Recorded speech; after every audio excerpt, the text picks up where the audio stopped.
moving on to our next panel, discussing about how cultural changes will ensure success for a new hybrid work model.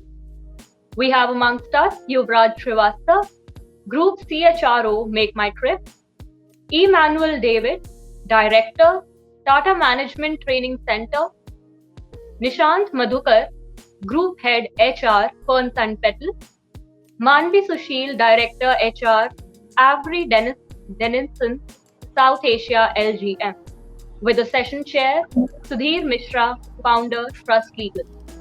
I request the panelists to unmute themselves as and when they speak.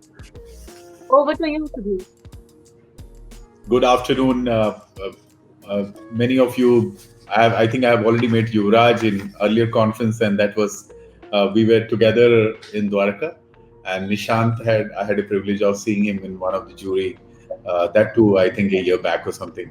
So I welcome all of you here, Mr. David, Manvi, Nishant, and Yuvraj. And we are at the later stage of this conference, and this medium is not very comfortable.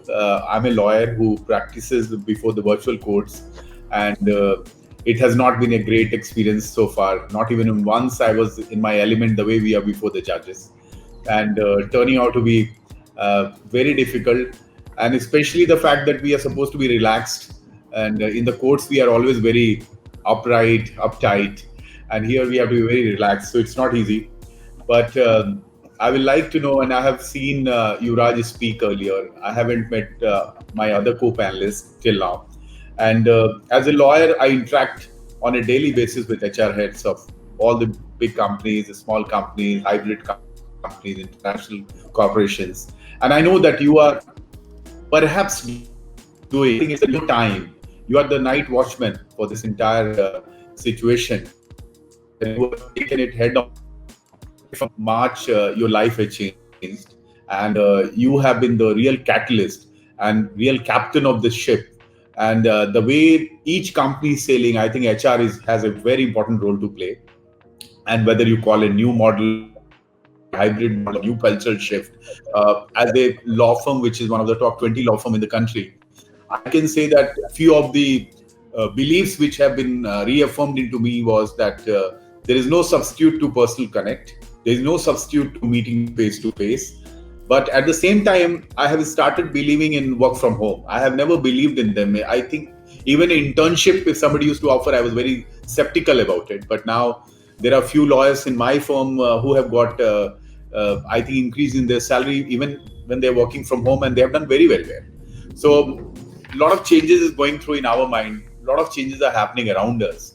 And it will be a great opportunity to know from you that how do you see all this cultural shift, and what do you make out of it, and how long this tunnel is, and when is the light. So I will start with Manvi, being the only girl in the entire program. She gets that right. You have first right, Manvi.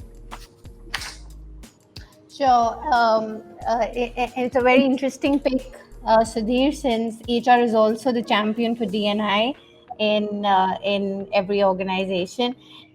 We'll come back to you. Let me go to David, and Manvi will come back to you. David, what do you make out of it? You have this huge company on your back. You can see it more clearly than others. What do you make out of this culture shift? Yeah, I think it's very important to have this. I mean, the system is forcing the culture shift. The environment is forcing the culture shift. Very often, we have people which have a vision and a strategic plan, and then you work towards, then the culture is created. You define a preferred culture, but here the context is defining it, and therefore, do you react or respond? I think that's the critical aspect.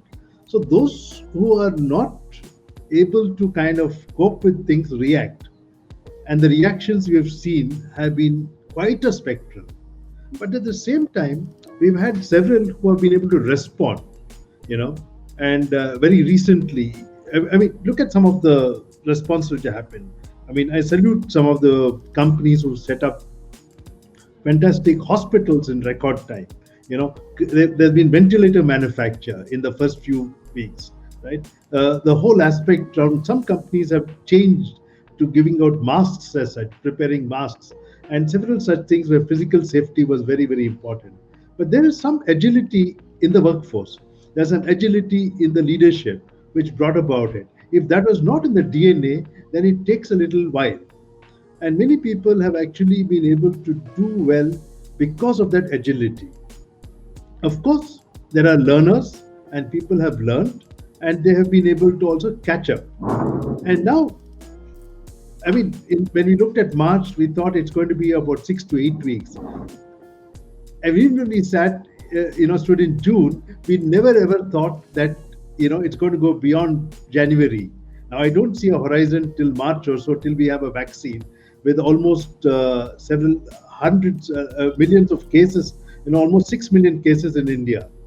It's not if, but when. So that's the situation. So responsiveness is important. A lockdown cannot continue for long because, consumption has to happen. And wheels of industry have to move. And therefore, how can we do in a secure way? I think that's the big thing. And I noticed, and I'm really happy that, very many people are careful for personal safety. I think lots of behaviors are changing. If we can embrace those behaviors and do well, I think it's a great thing. I'll come back later. I'll pass it back to you, Sudhir. There are some more examples. Very good introductory remarks. And let me tell you, when you say that the vaccine will come, until the vaccine comes, and then you have a pessimist like the WHO head who comes on TV and never misses to be more pessimistic than the worst person on this earth. And I would say, what do you get out of seeing the glass half full? I don't understand. Why do you have to see the glass half full? Even if the vaccine will be successful or not, as the WHO head, if you're so pessimistic, you rather be quiet, shut your mouth. But the least you can do in this pandemic, nobody knows about anything. So you can rather be less pessimistic if you can't be optimistic. Manvi, we come back to you, and I want your introductory remarks that what all cultural changes you have seen in your organization and how is the new normal? Yeah, I was about to say, and I saw my electricity went away, and this is a perfect example of the new normal. I think the hybrid aspects that we're looking at. I think for manufacturing companies, and I represent them, I guess, in this panel, it would be a very interesting one as we're proceeding, because as the situation doesn't take sight of going away, our industries need to run, right? And if I have to speak for the essential services in the company, and my company being one, we were up and running, day 1 or 2 of the lockdown itself. The hybrid model has never really been more powerful than ever before, right? And it's been a true test of how employees are aligned to how their role contributes to the overall game. And I think these last few months have taught us the importance of transparency and communication, and especially transparency and communication which relate to the change that we're seeing. My observations about this time have been, with respect to a lot of leadership behaviors that I have seen changing over the past few months, and I continue to see them as people continue to be more agile and responsive to this situation. I've seen how the differentiation between employees and talent has come up even more in these times, because you've really seen in adverse situations the true test, the true mettle of individuals. So it's been actually a great time to just revalidate what you consider to be your talent. And I think the third one has been a bit about resilience of the entire system as a whole, which is the sum of many parts. So over to you, Sudhir. Good initial thoughts. Yuvraj, you are a great speaker, and I always get motivated by you. And I have told you this umpteen times. And I still remember how you speak and you bring positivity. But the last time you were speaking, there was no COVID. And you were in an industry and you were so positive about the travel, tourism in general. Now, I'm so curious to know your take about this crisis, because you are in an industry which is very hard hit, which is very hard. How much we are suffering by not traveling and being chained in our houses, in our ecosystems, and how much you as a company which is dependent upon travel, dependent upon movement of people. What is your resilient answer to this? Great, Sudhir. At the outset, I think thank you so much, Sudhir. Great to see you after a long. It's always last time when we were in session, I was pretty excited to have a lawyer, moderating a session of HR professionals. And I don't know how much of a HR professional you have become over a period of last 1 year or so since we last met. But I'm sure that your interest in our forums definitely shows that your interest in HR remains. And also thanks to Anurag for really creating such a vibrant platform. And I think that doing such a great job in terms of leading a team and creating a platform of BW under 40. So congratulations to the team, and congratulations also to the winners who would come later. Coming to your point, I think, Sudhir, I was also listening to some of the sessions since morning. Off and on, I was getting into the session. So I feel that, I don't know, do I have anything new to say? Most of the conversations have happened in terms of a technical skills or the skill upgradation, in terms of motivating people, culture change and all that stuff. One thing which I want to really bring out and talk about is that, I think if you look at India's GDP, there is a huge percentage which is contributed by manufacturing and travel, tourism, agriculture sector. I think there are at least 60 to 70% of the industries which contribute to the GDP are the ones who can't really work from home. Those are the people who need to really be in office and work. You are a lawyer. I belong to a lawyer's family. I know that how people are struggling, that how to really go through the courts and how to really talk about their pleadings and file the documents and all that stuff. So it's not about industries which are privileged to have facilities to do Zoom and to do and work virtually. It is more about industries which are not privileged to have all these facilities and they can't really even operate. Think of industries in terms of a industrial sector, retail sector. These are the people who are suffering, and these are the people who are the MSMEs. MSMEs are supposed to be 30 to 40% of the overall contributors. They are neither, technically savvy to really work through this, nor they are fully equipped to really run their show. So I think the biggest challenge is going to be to really get the confidence back and get those industries up, back and running. And I, being a part of the travel tourism industry, I know we are aggregators, but our business comes from the hotels. 70% hotels are in a small towns which are not able to operate. People have gone back home. There's no workforce which is ready there to operate. So there are bigger challenges. And what we are only skimming right now the surface. We are still only looking at people who are busy as people who are productive. I think there's a difference between being busy and there is a difference between being productive. I am more looking at trying to differentiate that. And if the moment I start differentiating, Sudhir, it becomes a question of being fair and unfair for the workforce. Are people really being looked at in the right perspective? People who are not visible on the screens? Are people who are introverts not ready to present themselves being given fair, assessment in terms of their contribution? Or is it something which is completely getting overshadowed by people who are really, really vociferous, also vocal and also pretty visible in the system? So I think right now we are managing this. We are looking forward to really see that how things really improve over a period of time. I am not very sure that everybody has found a formula. We need to still evolve our own formula that how can we really, really be very, very effective going forward 3 months, 4 months down the line. But I'm very sure about the industry as such, that industries like travel and tourism, I don't think it can really go down. It has to come back. Sudhir Mishra has to travel to Bombay High Court. Sudhir Mishra has to go to Allahabad High Court and do representation. He can't really sit here and do it. So sooner than later, things will come back. It's only a question of how fast does it really come back. We remember issues like Bombay floods, deluge, Bombay attacks. Cities come and start operating the way they normally operate. It's only a matter of time. I'm being very, very optimistic. In a few months' time, things will start recovering to a great extent. Okay, before I go to Nishant, I'll ask one more point because this is the first round, and I'm sure everybody will appreciate, even the people who are listening to you. You represent one of the most important travel companies in the country.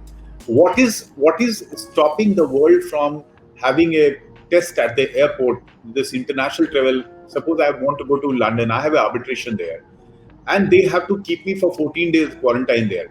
So what is stopping the world from reciprocity so far the tests are concerned, which can give you a result while you check in, and by the time your security is done, you are either boarding or you're not boarding. If that will be allowed, I think some kind of movement across the world will start happening, because you don't have time so far the aviation is concerned. I think, Sudhir, travel to some extent has started in the bubble. And my answer to your question is with a question, that why was it so that UP was open, Uttarakhand was closed? Why was Yes. Chhattisgarh working, and why was Maharashtra having a different point of view? Why was there a political pull and push in terms of really deploying the management of migrant workmen? So if you blow up the whole thing to the international level, right, you get the answer to it, right? I may be ready to really get my people to fly down, but are accepting countries ready to really get people who are from here is the question what needs to be answered. International travel is slowly opening up. It's not as easy as domestic one, because within the country you can still really manage many things internally, politically or bureaucratically, but diplomatic channels are slightly more complex, and that's how it is taking time. That's what my answer to you is. Okay, Nishant, I come to you. You are in a business where you have a lot of people interaction. It is all feel factor, which is very important for your business. Nishant, how you are? Is it an opportunity for you? May I ask you, is it an opportunity since the lockdown was lifted, or you also have your crisis in the new culture?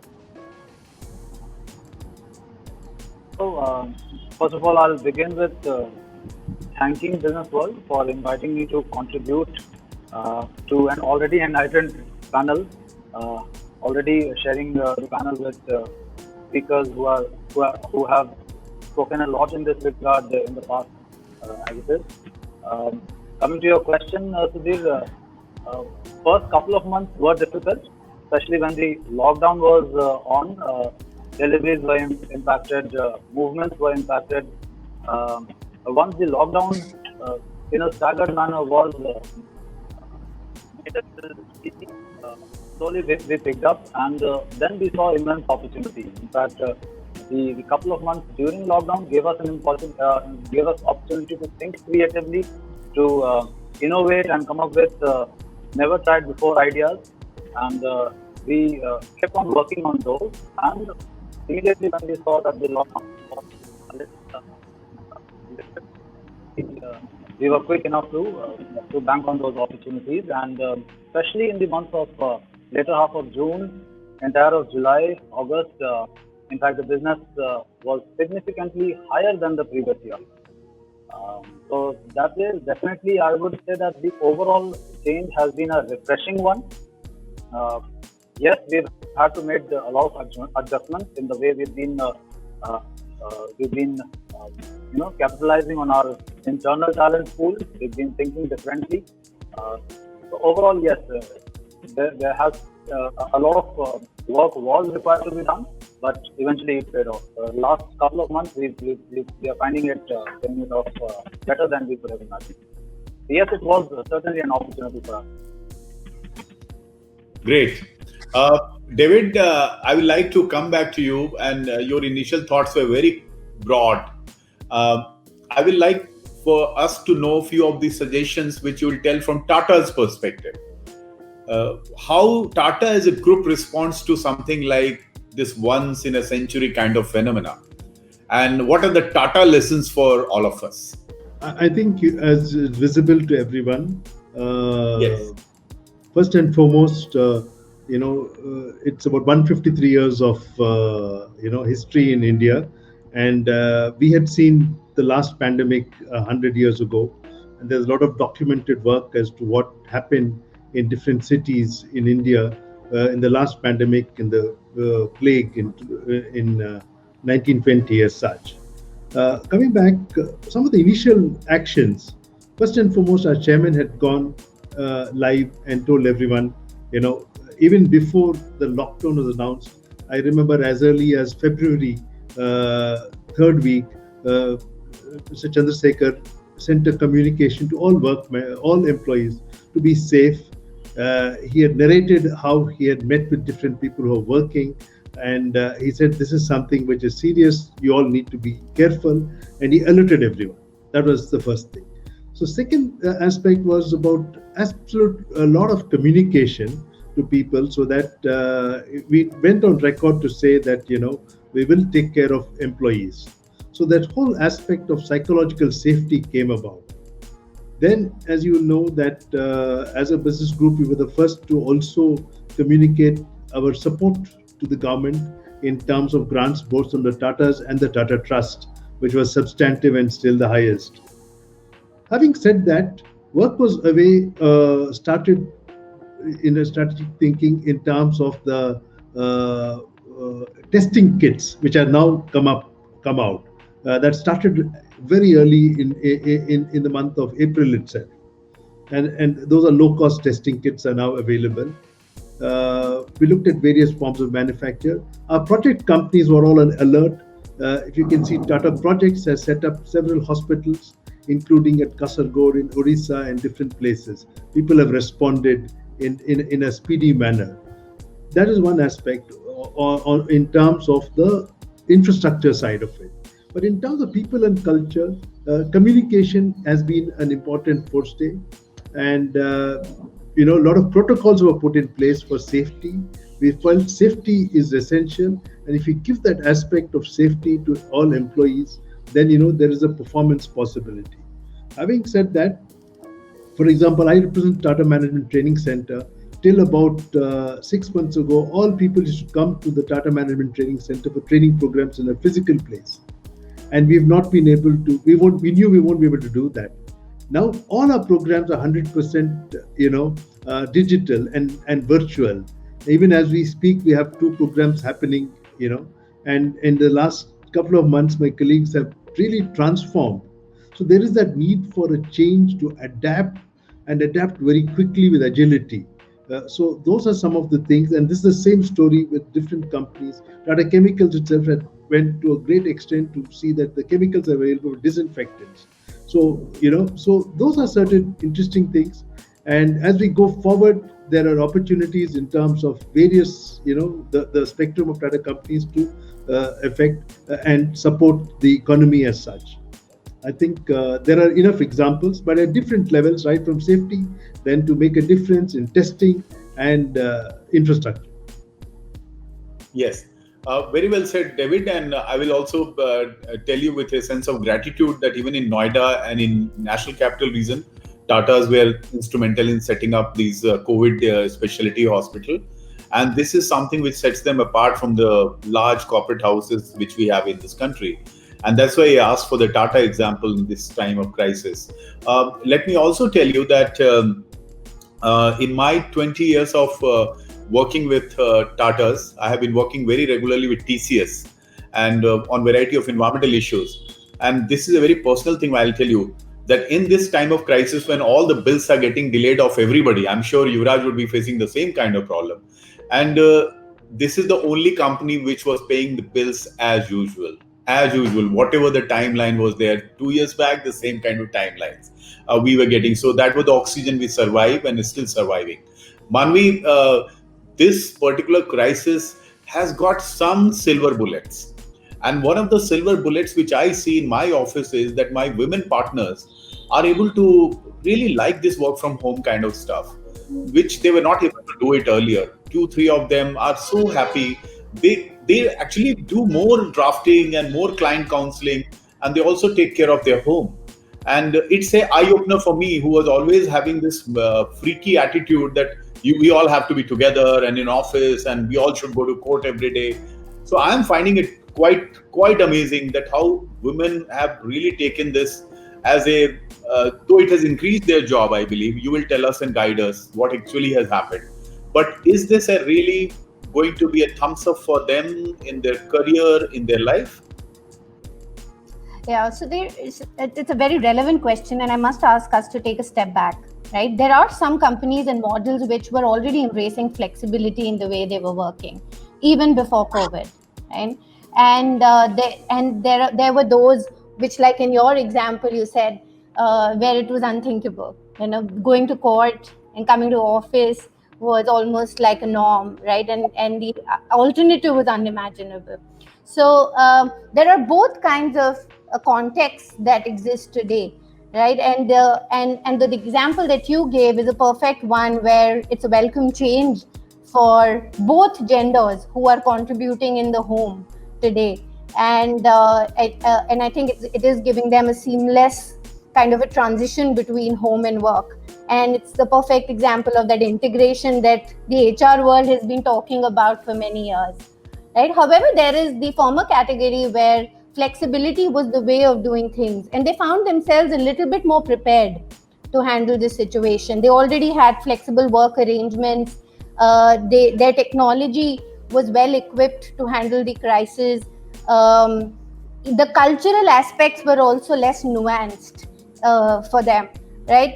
But I do feel that a common theme that comes across both is that while travel time and the logistics therein are getting simpler for both genders, and I think these days equally both genders are contributing in their home, and more so in the lockdown where house help has been a rare thing.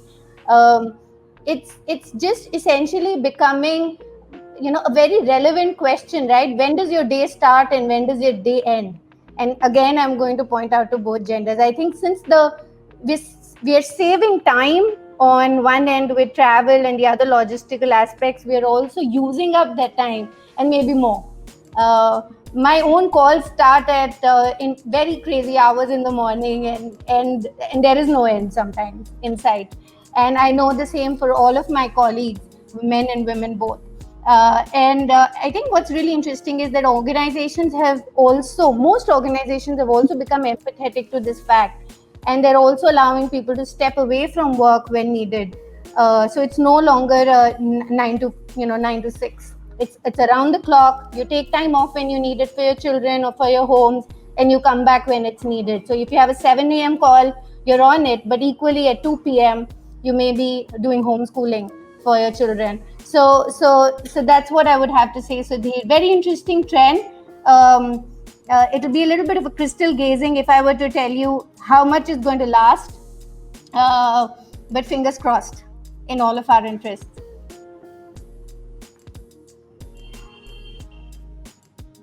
Sorry, I think I lost you. Yeah, I heard in between.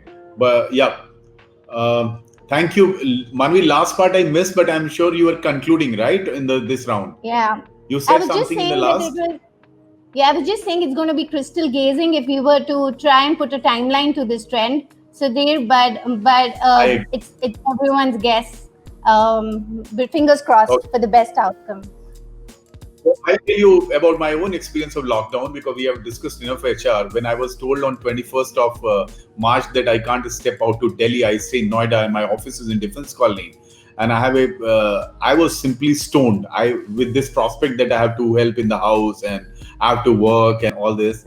And after the first month, Yuvraj, each and every TV channel, Ravish's showed from ABP, I was shouting and saying, open Delhi borders so that I can go back to office to do my emergency service as a lawyer. Every channel I shouted. I wrote articles in Hindustan Times. Anurag is aware about it.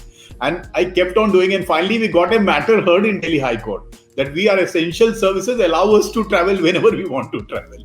Because Manvi is absolutely right. It was so difficult to learn all those things which I had left behind almost 15, 20 years back. So that's the lighter part of it. But Yuvraj, I want to ask you one question on HR and one question on the travel part, because I'm a travel freak. I was in Italy just before this lockdown happened. I was in a global environmental conference and I had to rush back. And I'm amongst those people, you can say I'm an offender. I still go and eat my golgappas and I'm traveling all over. I've never stopped even for a day, except for those 30, 40 days. I don't know which immunity I'm having, but since WHO guy has already said that vaccine nahi aayegi, I want to live. I have no choice. Yuvraj, I will ask two things. One, how do you motivate your people? I know in an organization like yours or mine, where if I don't go to court, my 70% of revenue has gone. Thanks to our corporate and due diligence and other work, some JV happening, we are surviving. So how do you motivate your employees?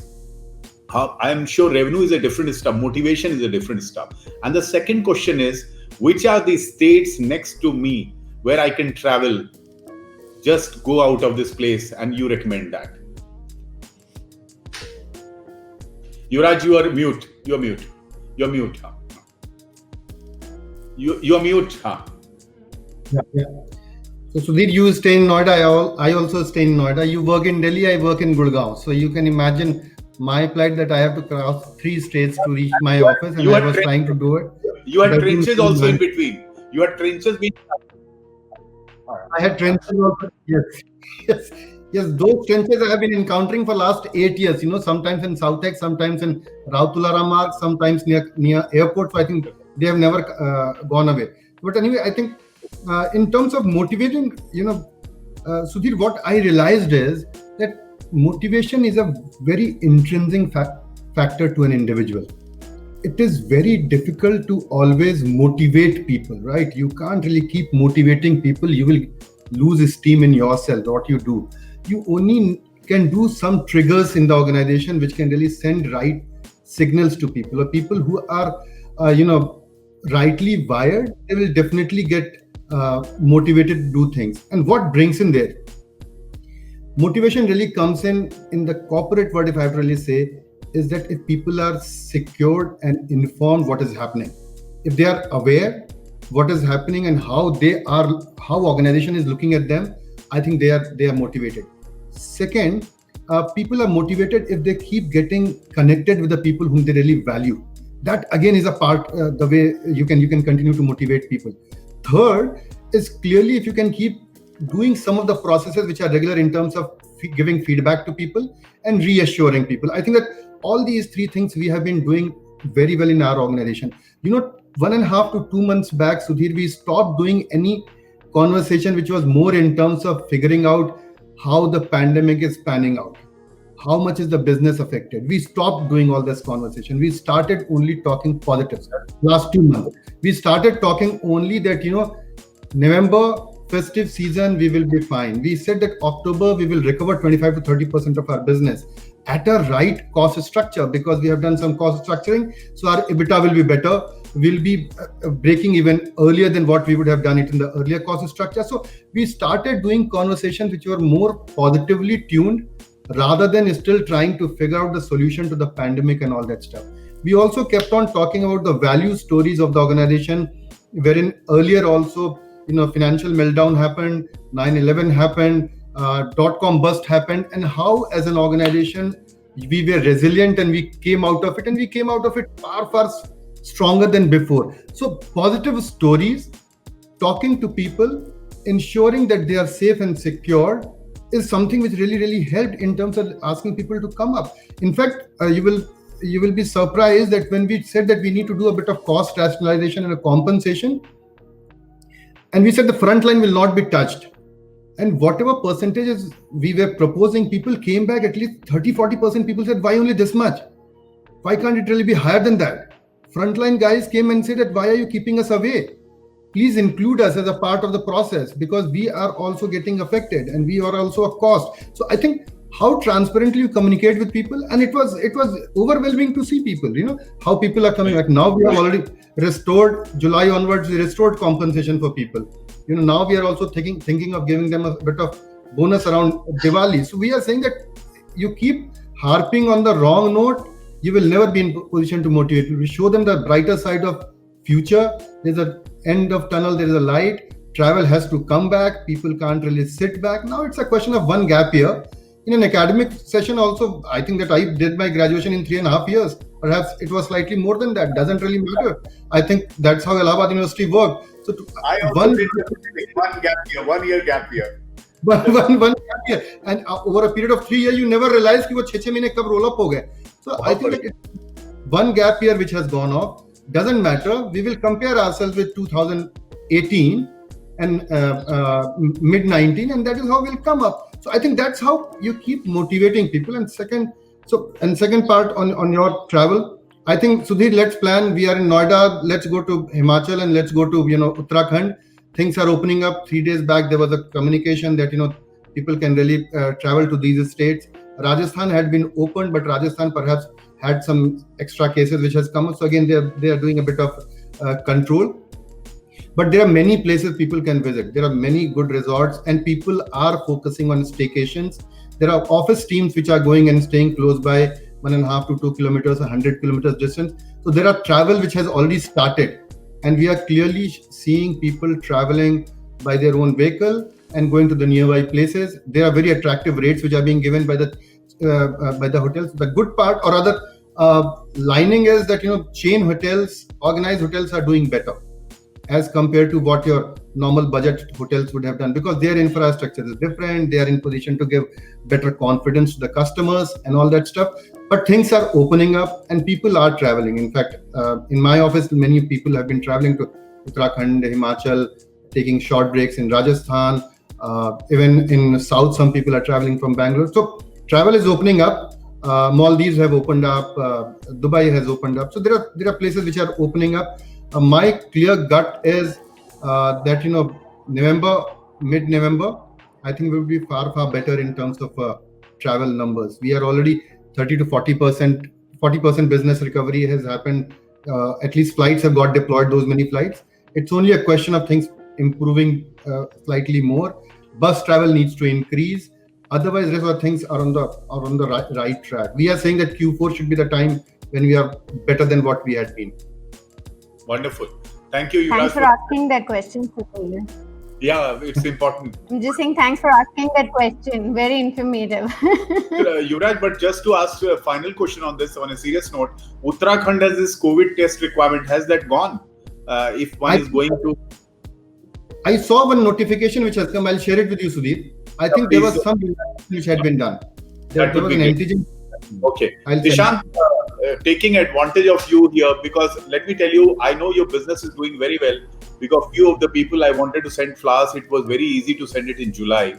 And it is getting now very difficult. And I know with the timing and with the exact time of delivery, and your company is something I respect, whether it's in Bombay or Delhi, with the kind of time it takes and the kind of thing which finally reaches, I can understand that the business is doing very well. I can see your business is almost back to normal. Is it correct? And what are the promotional things you are going to do? Are you going to reduce your cost, or you're going to do something else? Because I think your business is almost back to your original state, isn't it?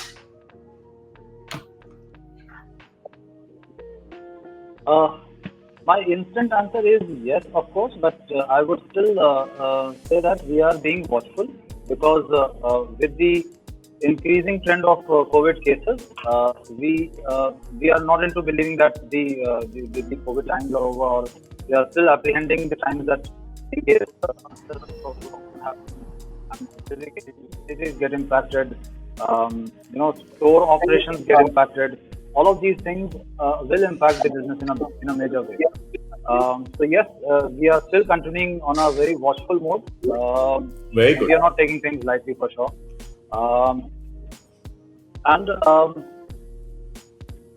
One thing which we have learned in the past 6 months, I would say, is that we can't think of ourselves as experts in what we are discussing at the moment. Might change a month later, 2 months later. Things are changing so fast that you are also adapting. Any solutions that you might talk about as on today might change a month later. So it will be really, really foolish to. That's one thing. Second thing, I think talking about operational changes, the way we are interacting and engaging employees or motivating them, no statement applies to all. You say that working from home is a better deal. No, it doesn't apply to all. You say that for women, they are more comfortable working from home. No, it doesn't apply to all women. So there are different roles. There are different people who are, it applies differently depending on their family background, the number of people in their families. There are a lot of things which are impacting. There are certain people whom we want them to continue working from home. They are finding it difficult. There are certain people whom we want to start coming to office, on a rostered basis. They are finding it difficult. Public transport is impacted. A lot of these things have impacted. So, no matter what policy you want to take up as HR, to make it inclusive is more difficult than ever earlier. That's one of the things which we've been experiencing the last 3 to 4 months particularly. So, overall, the testing times are yet not over, is what I'm trying to say. I agree. So, thank you, all of you. I'm really thankful for what an amazing discussion we had. We had a very free-flowing discussion, and Yuvraj, Nishant, David sir, Manvi, it was wonderful to meet up here and talk like this. We should be in touch, and we should continue engaging with newer things. If you come out with any fresh idea, like Yuvraj saying, let's not talk about the problem story, stop story, Nasir Hussain वाला story नहीं सुनाना है जो पुराने movies में 70s के होता था कि देखते ही वे एक दुखिया माँ वाली बात नहीं करनी है. तो I think that's lesson for me. And David sir is saying that how Tatas have this already, they were prepared for it. And Manvi, very good things you said about gender. Nishant, you are very optimistic but cautious. With this observation, I close the panel. And I thank all of you for being with me at this time. Thank you. Thanks a lot.